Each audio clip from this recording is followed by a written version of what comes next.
नमस्कार, welcome back. आज बात करेंगे अमेरिका का डॉलर, उसके बाद जो एनआरआईज हैं उसके ऊपर क्या रिस्क आने वाला है, क्योंकि कई नए नॉर्म्स हैं जो अमेरिका में आ गए हैं, कुछ सैंक्शंस की बातें हो रही हैं and this is going to effect us and our country also. आज बहुत ज़्यादा डीप एनालिसिस हम करने वाले हैं। एक नए इंसान हैं जिनके साथ आप पहली बार आज शो करने वाले हैं, शामिक जी। एंड इनको आज छोड़ने वाले नहीं है because there are lot of things which we would like to discuss with him. So Shamik ji, पहली बात ये है, thank you for joining today for the first time and welcome to the show. Thank you very much. आपके दर्शकों को मेरा सादर अभिनंदन। Thank you sir. सर एक चीज बताइए मुझे कि जो अमेरिका है, कई लोग बोलते हैं कि America is already dying slowly, कई बोलते हैं कि डाइंग स्लोली नहीं है, वो ऑलरेडी आईसीयू के अंदर है। एक्चुअल पोजीशन क्या है? और दूसरी तरफ से हम देखते हैं कि वो सारी दुनिया को आंखें भी दिखा रहा है। What is actually happening with America? देखिए, मैं भी मानता हूं कि अमेरिका रिसेशन में है। मैं इकोनॉमिक रिसेशन की बात नहीं कर रहा हूं। इट्स अ पावर जो पीछे हट रही है दुनिया में, जो हर तरफ अमेरिका के वर्चस्व के दो सोर्स हैं। एक है उसका रिजर्व करेंसी स्टेटस, ठीक है, और रिजर्व करेंसी स्टेटस को डिफेंड करने के लिए उसने सारे विश्व में अराजकता फैलाई हुई है, और वही एकमात्र पुलिसमैन है जिसके पास डंडा है, क्योंकि उसके पास 860 बेसिस है, मिलिट्री बेसिस। तो ये दो चीजों को चलाकर अमेरिका अपने जो दो बड़े एक्सपोर्ट्स हैं, एक है उसका डॉलर और दूसरा है वॉलेटिलिटी, ये दुनिया के ऊपर फैला के वो राज करती आई है। लेकिन वो जो है अभी टूट रहा है। उसका कारण ये है कि जब से इन्होंने डॉलर का जो वैल्यू है उसको सोने से हटा दिया और फ्रैक्शनल रिजर्व बैंकिंग चलाकर 1973 से इन्होंने एक नए तंत्र का निर्माण किया, जिस तंत्र में आप कितना भी नोट छाप सकते हो, क्योंकि दुनिया का आप पे विश्वास है। तो ये विश्वास पे आधारित एक तंत्र है। जिस दिन विश्वास टूटा तो ये टूटा। लेकिन क्या है कि जब विश्वास टूटता है तो जो एम्पायर्स होते हैं फिर वो और कुछ करते हैं। वो क्या होता है, लोगों को डराओ, लोगों को धमकाओ, उन पे इकोनॉमिक सैंक्शंस लगाओ। तो उन्होंने अपना जो ये पूरा फाइनेंशियल इकोसिस्टम है उसको वेपनाइज करके पूरे विश्व के ऊपर छोड़ा हुआ है। आपको हमारे साथ धंधा करना है, टैरिफ दो। आपको अमुक देश के साथ धंधा करना है, हम नहीं करने देंगे, करोगे तो हम सैंक्शन लगाएंगे। तो ये जो चीज है, इसको आप एक ही एंड तक चला सकते थे, और उसके पीछे आपने क्या किया है, आपने इस भारी मात्रा में कर्ज लिया है कि आज के डेट में अमेरिकी सरकार वास्तव में बैंकरप्ट है। ये हर कोई मानता है। कोई भी अर्थशास्त्री से आप पूछ लीजिए, वो कहेंगे नहीं, वो चला सकते हैं, we can keep circumventing it, and वो आगे रोल ओवर कर सकते हैं। लेकिन उसका भी एक लिमिट होता है ना। जब आपके पूरे बजट का लगभग 15% सिर्फ इंटरेस्ट पेमेंट पे जा रहा हो, तो वो सस्टेनेबल सिचुएशन नहीं रहता। तो उसमें और फिर बोट्सवाना में क्या फर्क है? कोई फर्क ही नहीं रहा, अगर देखा जाए। एकदम कॉमन सेंस से आप लोग सोचें तो। दूसरी बात है कि ये बोट्सवाना का जो डेट होगा ना, वो इतना सा होगा। अमेरिका का डेट एक पहाड़ जैसा है। Even in terms of its own economy, अगर अमेरिका का सबसे बड़ा इकोनॉमी है, लेकिन उसका डेट भी तो दुनिया में सबसे अधिक है। $41 ट्रिलियन हो चुका है वो, ठीक है। लोग कहते हैं, मैं कहीं कहीं सुनता हूं, नहीं नहीं चाइना का ज्यादा है, चाइना में 62 ट्रिलियन है। लेकिन 62 ट्रिलियन उसका यूएस डिनोमिनेटेड या फॉरेक्स डिनोमिनेटेड डेट नहीं है, वो उसके अपनी करेंसी में। तो उस तरह से देखें, अगर फॉरेन डेट के हिसाब से देखें तो चाइना का डेट 12 या 13 ट्रिलियन ही है, उससे ज्यादा नहीं है। सो ये जो स्थिति है, ये कंपैरिजंस गलत हैं। हमारे दिमाग में जो बातें फैली हुई थी वो गलत हैं। लेकिन जो लोग ट्रेड करते हैं, जो लोग इन्वेस्ट करते हैं, उनको ये अच्छी तरह पता है। और दुनिया का मनी सप्लाई जो फ्लो करता है ना, वो यही लोग तय करते हैं। तो सबको ये नजर आ रहा है कि अमेरिकी अर्थव्यवस्था जो है वो, और स्पेसिफिकली गवर्नमेंट जो फिस्कल है, वो टूटने के कगार पे है। और अगर वो टूट गया तो आप कैसे फिर डॉलर पे भरोसा करके ट्रेड करोगे? कैसे डॉलर डिनोमिनेटेड बॉन्ड्स को आप खरीदोगे या बेचोगे? तो स्थिति ये है इस वक्त। तो ये इनका जो पूरा तंत्र टूटने का आभास के थोड़ा सा आगे आप कह सकते हो। अगले 5 से 6 साल में या 7-8 साल में आप इसको पूरी तरह विध्वस्त होते हुए देखोगे, अगर कोर्स करेक्शन ये नहीं कर पाए तो। लेकिन वो कोर्स करेक्शन नहीं कर सकते, ये मेरा थीसिस है, ये मेरा अपना अनुमान है, मैं किसी और पे निर्भर नहीं कर रहा हूं। कोर्स करेक्शन इसलिए नहीं कर सकते क्योंकि यूएस का जो पूरा ढांचा है वो इसी पे आधारित है कि आप जो पॉलिटिशियंस होते हैं, अब इसको थोड़ा पॉलिटिकली देखते हैं, जो पॉलिटिशियंस होते हैं वो उनको सत्ता पाने के लिए पैसा लेना पड़ता है, वहां पे भारी मात्रा में धन का निवेश होता है बाय कॉर्पोरेशंस। सो उनका जो है ये कॉर्पोरेशंस जो बोलेंगे उस हिसाब से ये लोग काम करेंगे। तो कॉर्पोरेशंस का इसमें क्या वो है वो कि आप हमें चीप डेट दिलाते रहो, और चीप डेट तब तक मिलेगा जब तक US reserve currency status maintain करता है। जैसे ही रिजर्व करेंसी स्टेटस टूटा, वो चीप डेट समाप्त, तो आपका जो है यील्ड कर्व जो है आगे की तरफ भागेगा और इक्विटी वैल्यू नीचे जाएगा, जो इन व्यवसायियों के लिए बहुत हानिकारक है, इसलिए वो ये होने नहीं देंगे। तो ये मतलब एक असमंजस की स्थिति है। अगर आप देश के लिए काम करना चाहते हो तो आपको राइट ऑफ करना पड़ेगा और उससे विथड्रॉ करना पड़ेगा, ये जो आप बार बार इतने भारी तादाद में डेट लेते रहते हो, लेकिन वो कर ही नहीं पाएंगे, because the moment they do it, उनका जो डेट सिस्टम है वो टूटेगा। डेट सिस्टम टूटेगा तो इक्विटी सिस्टम भी टूटेगा। इसलिए अमेरिका एक बाइंड में है, जिसको एक कहते हैं ना, दो तरफ से घिरा हुआ है, और उसमें से निकलना किसी भी पार्टी के लिए ये संभव नहीं है। ये आप लोग ये मत कभी समझना कि डेमोक्रेट और रिपब्लिकन अलग है। हम सभी कहते हैं कि वो एक यूनि पार्टी है, उसके एप्लीकेशंस थोड़े अलग हैं, लेकिन वो सिस्टम वही है, सिस्टम में कोई फर्क नहीं है, और एक ही धरा से सारे लोग आते हैं। अमेरिकी एक आप देखें तो एक व्हाइट एंग्लो सैक्सन प्रोटेस्टेंट राज्य है, वही उसका मुख्य क्या बोलते हैं पॉलिटिकल धरा है, लेकिन उसके ऊपर एक और इन्फ्लुएंस है जिसको हम कहते हैं जायनिस्ट जो मूवमेंट है, जिसका एक फिजिकल रूप है इजराइल, लेकिन जायनिज्म पूरे विश्व में फैला हुआ है। ये लोग मीडिया, फाइनेंस और जो इंस्टीट्यूशंस हैं, क्रेडिट रेटिंग वगैरह, सब कुछ ये लोग कंट्रोल करते हैं। यानी सारा सॉफ्ट पावर एंड एक तरह से हार्ड पावर भी इनके हाथ में है। तो ये लोग भी नहीं चाहेंगे कि जो अभी चल रहा है वो स्टेटस को टूट जाए।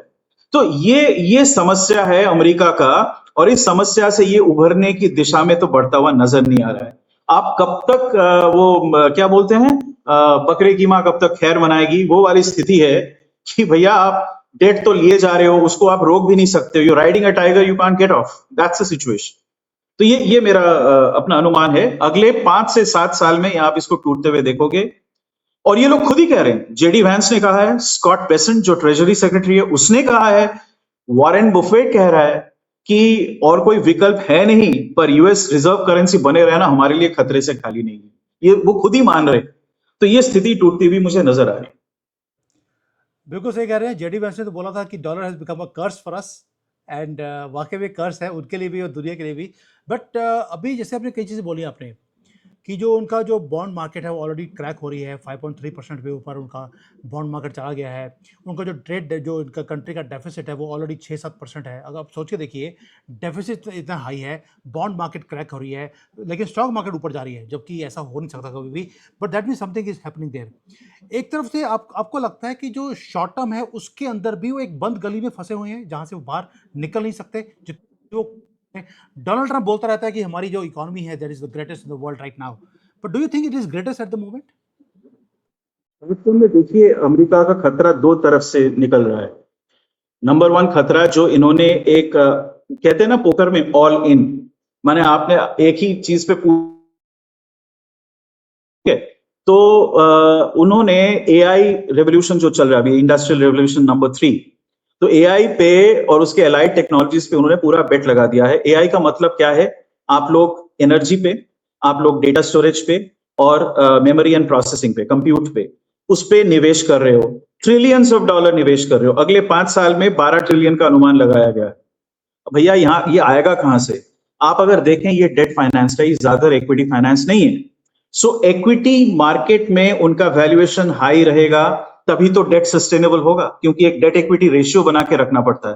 तो ये है वो विकट स्थिति। अच्छा, अब ये भी समय आ गया है कि हम एक्नॉलेज करें। इसमें चाइना को मैं कहूंगा, जहां पे आप अभी बैठे हुए हैं, चाइना ने एक अच्छा काम किया। उन्होंने क्या किया, एक तो उन्होंने ये क्लोज सिस्टम नहीं बनाया, उन्होंने ओपन सोर्स कर दिया सब कुछ। तो दुनिया में अभी यूजेज के हिसाब से अगर देखें तो चाइनीज ओपन सोर्स एआई, जिससे एजेंटिक एआई बनता है, जो एक्चुअल यूटिलिटी है, आप कोई काम करना चाहें तो उनका जो ओपन सोर्स ले लो, उससे आप एक एजेंट बना दो और उससे काम करो। यूएस का वैसा नहीं है, आपको हर चीज पे पैसा देना पड़ेगा और कोड वो खोल के देंगे नहीं, ठीक है? तो वो सिस्टम इंटीग्रेशन भी बड़ा मुश्किल हो जाता है उस हिसाब से, even with AI in its midst. तो अमेरिका का जो ये सो कॉल्ड तथाकथित इंप्रूवमेंट आ रहा है, प्रोडक्टिविटी इंप्रूवमेंट, सभी कह रहे हैं कि वाह बहुत बढ़िया है, लोगों को फायर कर दो, लेकिन it is people are being fired in anticipation. Actual अगर आप प्रोडक्टिविटी इंप्रूवमेंट देखें, वो अभी तक इंक्रीमेंटल है, आगे चल के शायद कुछ अच्छा हो, लेकिन अभी तक इंक्रीमेंटल है। तो इंक्रीमेंटल प्रोडक्टिविटी इंप्रूवमेंट, उसके लिए आप इतना खर्चा कर रहे हो। इकोनॉमिक्स में हम कहते हैं इंक्रीमेंटल कैपिटल आउटपुट रेशियो, यानी $1 प्रोडक्टिविटी के लिए या आउटपुट के लिए आप कितना खर्च कर रहे हो। तो एआई का तो 7 के आसपास है, जो स्टील का होता है या भारी इंफ्रास्ट्रक्चर का होता है, लेकिन सॉफ्टवेयर का ट्रेडिशनली 2 या 3 रहा है, इसीलिए सॉफ्टवेयर इतना high growth high profit industry रही है, पर अब वो नहीं हो रहा है। तो ये जो चीज है, the moment the market catches up with this reality, वो क्यों नहीं कर रही है? क्योंकि जो बैंक्स हैं उन्होंने बहुत भारी मात्रा में लोन्स दे दिए हैं। फिर ब्लैक रॉक जैसे ऑर्गेनाइजेशंस, उन्होंने एक चीज बनाया है, प्राइवेट डेट। हमारे जमाने में प्राइवेट इक्विटी होता था, अब प्राइवेट डेट आ गया है, यानी इनफाइनाइट रिस्क लेकिन रिटर्न्स आर लिमिटेड। तो उनको जैसे ही देखेंगे ना कि ये सस्टेन नहीं कर पा रहे हैं, तो वो खींच लेंगे ना उस चीज को, तो यहां से एक बहुत बड़ा क्रैश आने की संभावना बन जाती है। दूसरा मैं आप लोगों को बताता हूं कि लोगों ने इस पर ध्यान नहीं दिया, लेकिन अमेरिका में जो रिटेल क्रेडिट मार्केट है, रिटेल क्रेडिट में क्या आता है, नॉर्मल जैसे पर्सनल लोन्स होते हैं या क्रेडिट कार्ड्स वगैरह, ये सब रिटेल क्रेडिट है, वो भी टूट रहा है। वो इस लेवल पे पहुंच गया है क्योंकि उनका जो रियल इनकम ग्रोथ है वो हो नहीं रहा है। Okay, people are under employed, सब लोग 2-2, 3-3 जॉब्स कर रहे हैं अपने आप को सस्टेन करने के लिए, उससे भी नहीं हो पा रहा है। जो लोग नहीं कर सकते वो क्या कर रहे हैं, वो कर्जा ले रहे हैं। तो मतलब कर्जा लेके अगर आप लाइवलीहुड चला रहे हो, जैसे एक देश के लिए है, वो एक इंसान के लिए भी वही है, तो इसका मतलब आपका बैलेंस शीट फटा हुआ है और वो कर्जा कभी वापस नहीं आएगा। So retail default is rising extremely fast. उसका एक छोटा सा उदाहरण मैं आपको देता हूं, लेकिन वो कितना बड़ा है नंबर से पता लग जाएगा। एक होता है स्टूडेंट लोन। तो अमेरिका में आज से केवल 3.5-4 साल पहले, यानी 2023 के शुरुआत में, वो नंबर था 1.1 ट्रिलियन स्टूडेंट लोन। आज के डेट में वो 1.7 ट्रिलियन है, यानी 3 साल में $600 बिलियन का लोन ले लिया गया। क्या ट्यूशन ज्यादा महंगा हो गया है? क्या लिविंग कॉस्ट उतना ज्यादा महंगा हुआ है? नहीं, लेकिन लोगों के पास आमद नहीं है, उस लोन को सर्विस करने की क्षमता नहीं है, तो ये लोग नया लोन ले रहे हैं जस्ट टू सर्वाइव। तो सर्वाइवल के लिए लोन ले रहे हैं, and most of it has been given ताकि ये डिफॉल्ट जोन में ना चला जाए। सो डिफॉल्ट अवॉइड करने के लिए लोन बढ़ रहा है। तो ये एक और स्थिति है कि आपके जो युवा हैं उनका बैलेंस शीट फट गया है, जो लोग नौकरी पेशा करते हैं उनका बैलेंस शीट फटा हुआ है, सरकार का बैलेंस शीट फटा हुआ है। एआई में ये थ्रेट है, तो ये जाएगा कहां? तो इसीलिए मैं कहता हूं कि शॉर्ट टर्म में भी अमेरिका के लिए बहुत सारे खतरे मंडरा रहे हैं। तेल के भाव $2.64 पर वो होता था पर गैलन यूएस में, फोरकोट में, अभी वो बढ़ के 5.6 के आसपास पहुंच गया है। भैया $5.6 देखने में तो कुछ ज्यादा नहीं लगता, लेकिन आपको एक गाड़ी में कम से कम 20 या 30 गैलन तो भरना पड़ेगा, तो कितना होता है सोचिए। और ये फिर 2 दिन लास्ट करेगा, तो महीने का कितना, फिर साल का कितना। You have added about $20,000 in extra cost, लेकिन आपकी आमदनी कितनी बढ़ी है? $20,000 नहीं बढ़ी है ऑन एवरेज। पिछले 5 साल में अमेरिका की आमदनी बढ़ी है $71,000 से रफली $78,000-79,000, यानी $8,000 बढ़े हैं ऑन एवरेज, लेकिन आपका खर्चा 20,000 बढ़ गया। तो ये सारी चीजें हमको बता रही है कि अमेरिका हर तरफ से खतरे में है। और ट्रम्प की जो पद्धतियां हैं, जो पॉलिसीज उसने इंप्लीमेंट किया, देखिए क्या कर रहा है। वो जाके उसने तेल का 20% जो प्रोपोर्शन है बाय वॉल्यूम, वो बंद कर दिया उसने। गल्फ में वो एक स्टॉप कॉक लगा दिया, ठीक है। तो उससे ठीक है, दूसरे देशों का भी क्षति हो रहा है, पर अमेरिका का भी तो होता है, क्योंकि जो प्राइस सेटिंग होती है वो टोटल वर्ल्ड सप्लाई के बेसिस पे होता है। ये नहीं कि अमेरिका के पास कितनी फ्रैकिंग कैपेसिटी है या वो कितना तेल उत्पादन करती है। तो प्राइस सेटिंग तो आप एक कमोडिटी, इंटरनेशनल कमोडिटी जैसे कर रहे हो, तो उसका इंपैक्ट आप पे आ रहा है। तो ऐसा ये कभी नहीं सोचना चाहिए कि अमेरिका के पास तो तेल है तो कुछ नहीं होगा, तो तेल क्या वो डबल दाम पे खरीदते रहेंगे? It is not possible, it is not sustainable. तो इसीलिए आप नोटिस करोगे सिर्फ बैटल फटीग नहीं है कि वो 11 कैरियर्स जो थे यूएस के इधर उधर, उसमें से 4 तो रिफिट में थे, 7 घूम रहे थे, 7 के साथ वापस चले गए।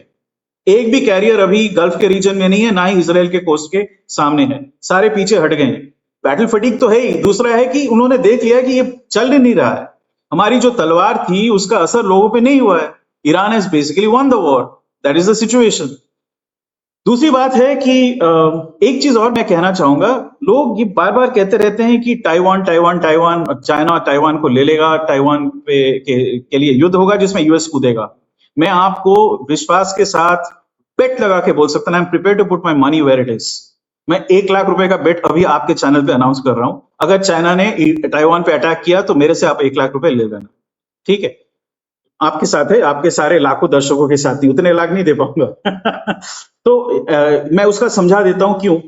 उसका कारण यह है कि अगर आप जापान को देखें, जापान वो देश है जिसका सारा का सारा रिसोर्स साउथ ईस्ट एशिया से ज्यादातर आता है, बाकी गल्फ से वो तेल वगैरह लेते हैं क्योंकि उसके यहाँ कुछ होता नहीं है, ठीक है? तो आप बेसिक रिसोर्सेस बोलें, फूड बोलें या ईंधन, सब कुछ बाहर से आता है। उसका रूट कहां से जाता है? ताइवान के ईस्ट से, वहां से निकल के जाता है, राइट? तो ताइवान अगर चाइना के पाले में चला गया physically, then China can embargo Japan anytime. So Japan is the one which is pushing USA to not allow Taiwan to drift into the Chinese ambit. क्योंकि यूएस ने एक चीज तो ऑलरेडी कर ली है, ताइवान के प्रति उसका इंटरेस्ट एकमात्र है कि टीएसएमसी का जो सारा सेमीकंडक्टर इकोसिस्टम है वो यूएस में आ जाए। ऑलरेडी आ चुका है। $265 बिलियन का निवेश, जिसमें से आधा ऑलरेडी हो चुका है, वो टीएसएमसी कर रही है एरिजोना में।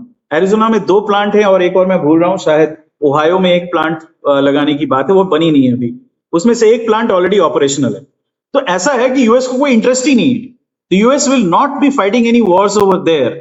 और जहां तक मुझे लगता है कि यूएस की भलाई इसी में, इतना वो लोग समझ गए हैं कि हम लोग थोड़ा विड्रॉ कर लें और जो बड़े रीजनल पावर्स हैं उनके साथ एक संधि करके हम उनके हाथ में छोड़ के निकल आए वहां से, क्योंकि ये हम सस्टेन ही नहीं कर पाएंगे।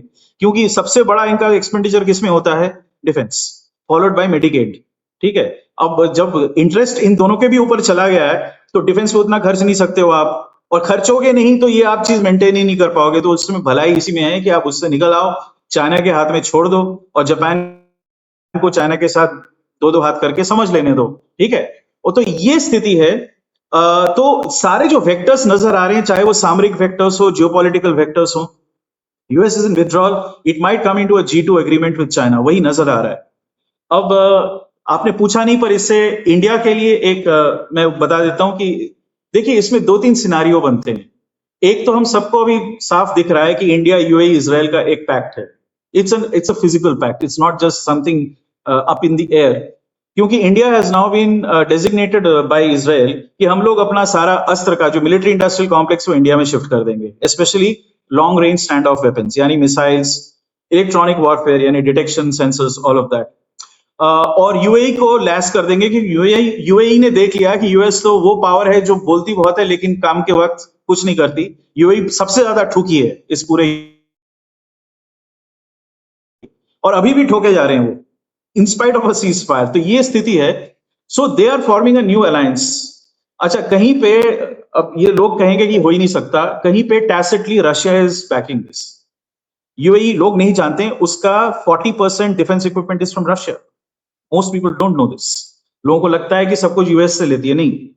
तो UAE is the only nation gulf में जो अपने आप को थोड़ा सा हेज करके, बैलेंस करके हमेशा चली है।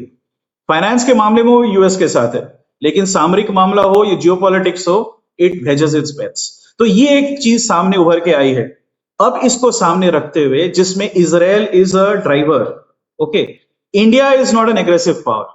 हम लोग ये कभी नहीं सोचते कि सोमालीलैंड में जाके उनके साथ संबंध क्यों करने चाहिए। हम लोग वही पाकिस्तान जिहाद, जिहाद पाकिस्तान, पाकिस्तान जिहाद करते रहते हैं, हम आज चारों तरफ नहीं देखते।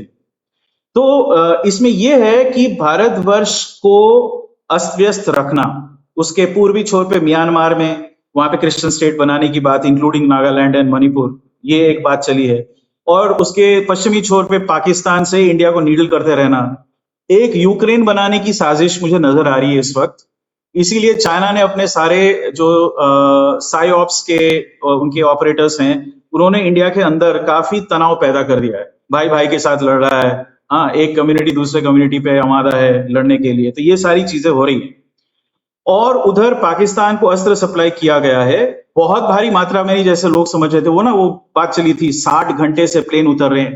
भैया ऐसा है कि पिछले 52 हफ्ते से प्लेन्स उतर रही हैं, जिसको लोगों ने नोटिस नहीं किया है।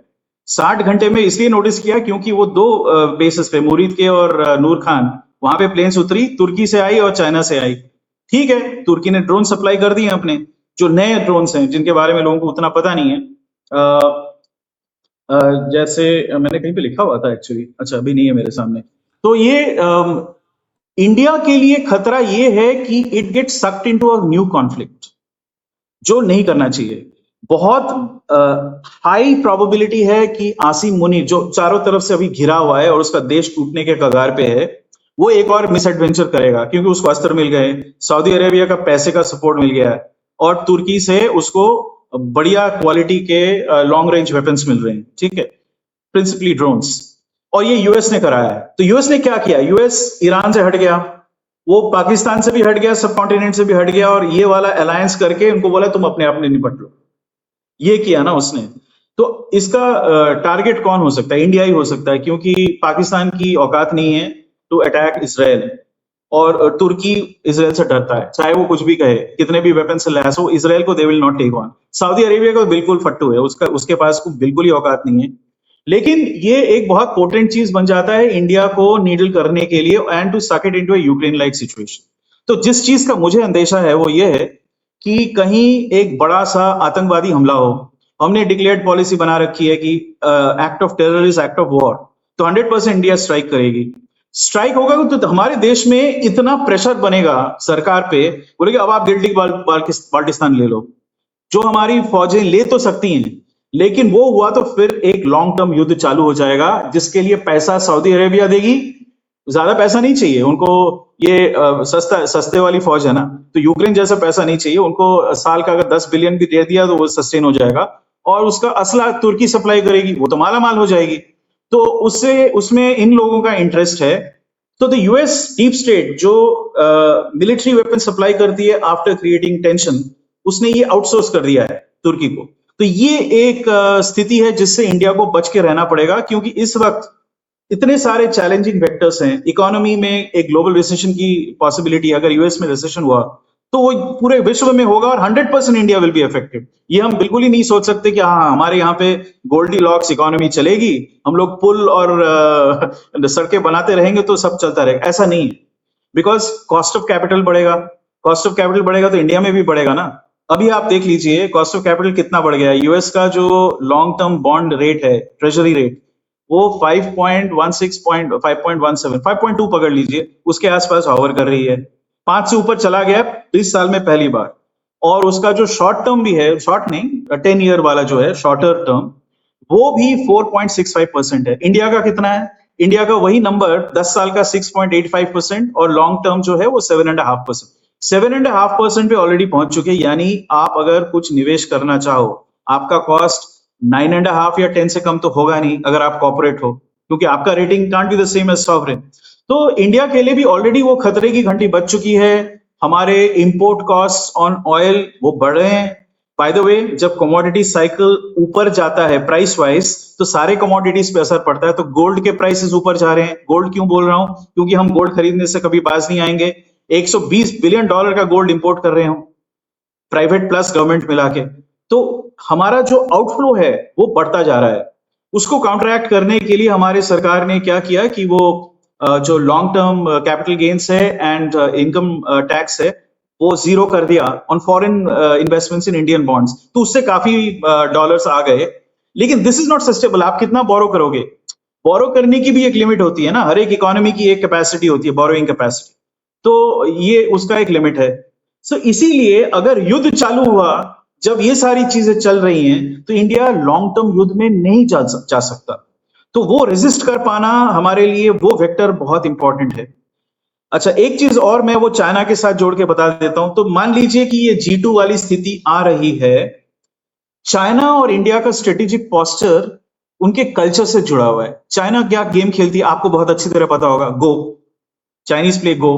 गो क्या गेम है? ये 19x19 मैट्रिक्स में खेला जाता है, और इसमें गोटियों को घेरने वाली बात होती है। उनका पूरा एम है गोटियों को कैप्चर करो। कैसे? By surrounding it. जैसे आपने सराउंड कर दिया, यानी ब्लैक गोटी और सफेद गोटी होते हैं, तो ब्लैक ने सफेद को सराउंड कर दिया तो वो उसका हो गया। किसने कितनी गोटियां ऐसे करके जीती with minimum use of their own points और गोटीज, वो होता है फिर विन।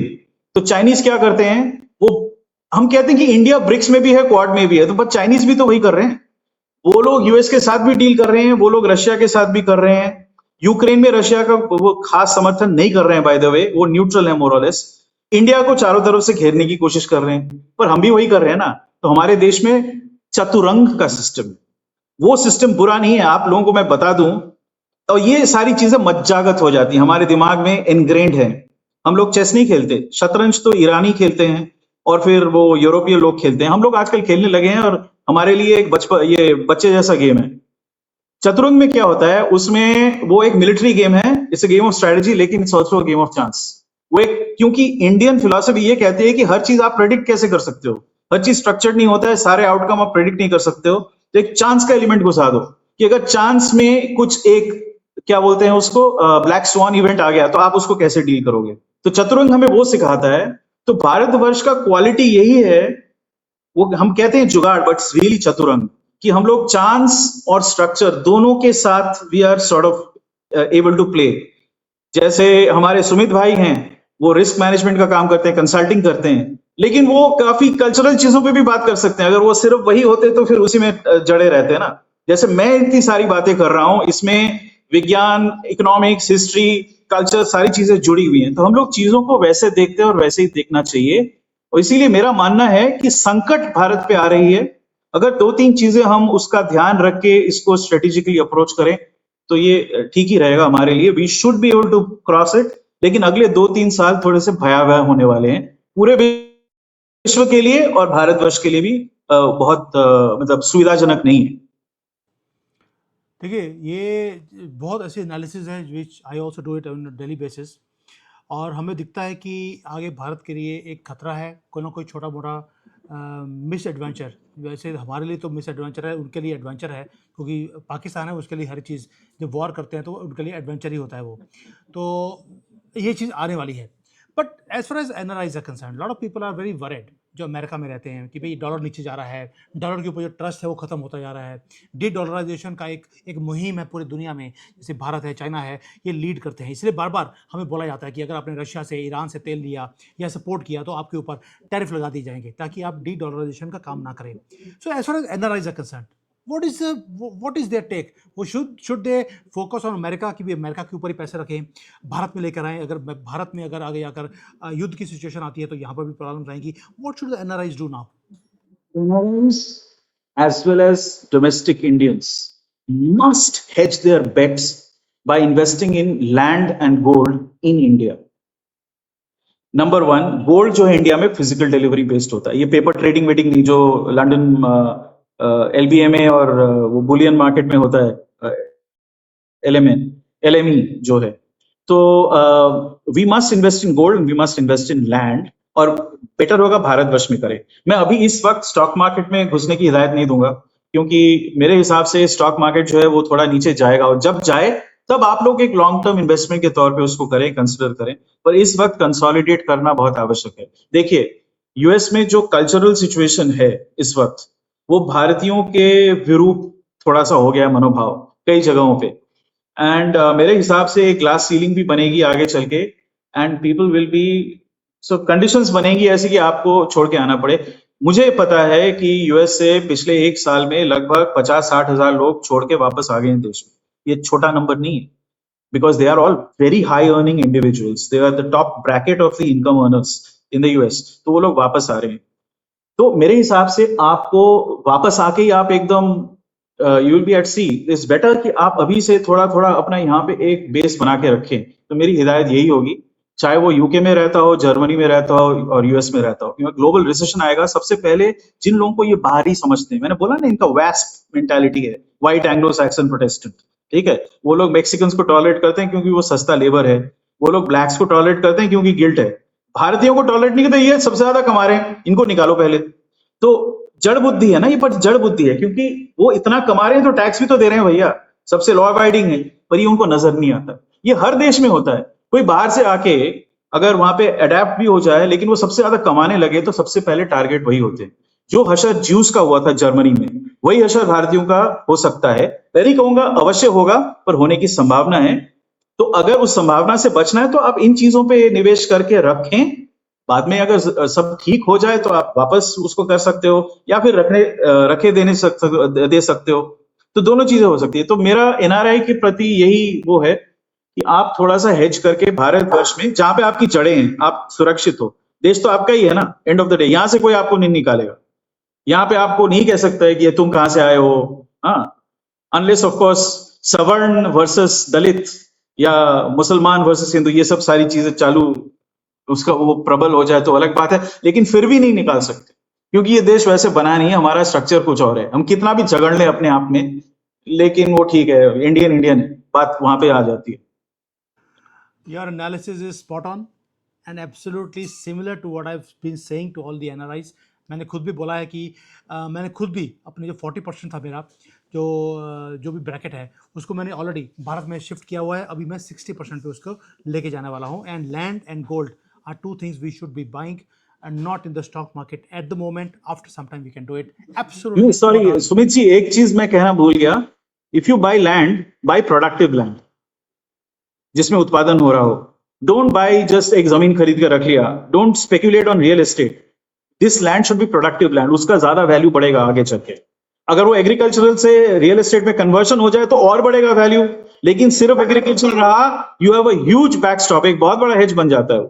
तो मैं ये रेकमेंड करूंगा, जहां तक हो सके, you try and buy land with productivity in. Absolutely right. Tier 2 tier 3 सिटीज जो हैं, मैंने उसके ऊपर पूरा डिटेल में वीडियो बनाया था कि that is where the value addition is coming right now. क्योंकि जो बड़ी सिटीज़ हैं वहाँ पर थोड़ा सा अभी बॉटलनेक्स हैं। बट एनीवेज, मुद्दा एक ही क्लियर है कि अमेरिका वो नीचे जा रहा है। It's a dying economy. उसका डॉलर के ऊपर जो विश्वास है लोगों का वो कम होता जा रहा है। इसलिए उसको बचाने के लिए ये सारे कभी टैरिफ्स और कभी सैंक्शंस और ये सब कुछ इसकी धमकियां देते रहते हैं। अभी ईरान को बोल दिया कि अगर ईरान के साथ किसी ने काम किया तो उसके ऊपर सैंक्शंस लगा दिए जाएंगे। अभी उन्होंने अनाउंस नहीं किया है, क्योंकि चाइना के बड़े बड़े बैंक्स हैं जो काम कर रहे हैं, जो वहाँ से तेल ले रहे हैं, उसके ऊपर सैंक्शंस लगाने की इतनी हिम्मत नहीं है। ये कोई ना कोई भारत की किसी बैंक के ऊपर या किसी कंपनी के ऊपर ये सैंक्शन लगाने की धमकी देंगे और उसके बाद पीछे हट जाएंगे। They are the biggest. China के बारे में कहना भूल गया कि चाइना हैज, वो सीपेक उसका गया, हाथ से गया, खत्म हो गया वो, ठीक है। तो भारतवर्ष अगर पाकिस्तान को तोड़ने की कार्यवाही करती है, अगर चाइना को अपने साथ मिला ले, तो भारतवर्ष में तो रेडीमेड इंफ्रास्ट्रक्चर है ही सी एक्सेस के लिए, और सीपेक भी हम अश्योर करके दे देंगे, क्योंकि पश्तून भाई और बालूच भाई तो हमारे साथ ही काम करेंगे ना इस स्थिति में। तो एक वो भी हो सकता है, वो भी हो सकता है, क्योंकि म्यांमार में चाइना के विरुद्ध अमेरिका काम कर रही है और भारतवर्ष के विरुद्ध भी, वहां पे भी कंबाइन कर सकते हैं। तो कंबाइन करने के कारण हैं, ट्रस्ट की बात नहीं कर रहा हूं, अलाइनमेंट ऑफ इंटरेस्ट की बात कर रहा हूं। This also you are spot on. और अजीत डोभाल जी अभी चाइना में होकर गए हैं, और जहाँ पे वो चले जाते हैं तो वहाँ पर वो क्या कुछ करके आते हैं, और कुछ ना कुछ गुल खिलता है। शी जिनपिंग, जिसको मैं फूफा जी बोलता हूँ, फूफा जी इंडिया आ नहीं रहे थे, अभी 400 लोगों की टीम को लेकर आ रहे हैं। तो आप समझ लीजिए डोभाल जी ने कुछ तो किया होगा। तो शौविक जी, थैंक यू सो मच। जैसे आपने हर एक चीज़ को बड़ा ही बहुत ईजी वे में समझाया आपने, even for NRIs also, for Indians also, what we should be doing and what we should be preparing. There are difficult times coming up. I've been saying it for a long time. You've placed it beautifully. So thank you so much for coming today and explaining such a difficult topic in such a beautiful way. Thank you. Jai Hind. ओम नमः शिवाय। जय हिंद।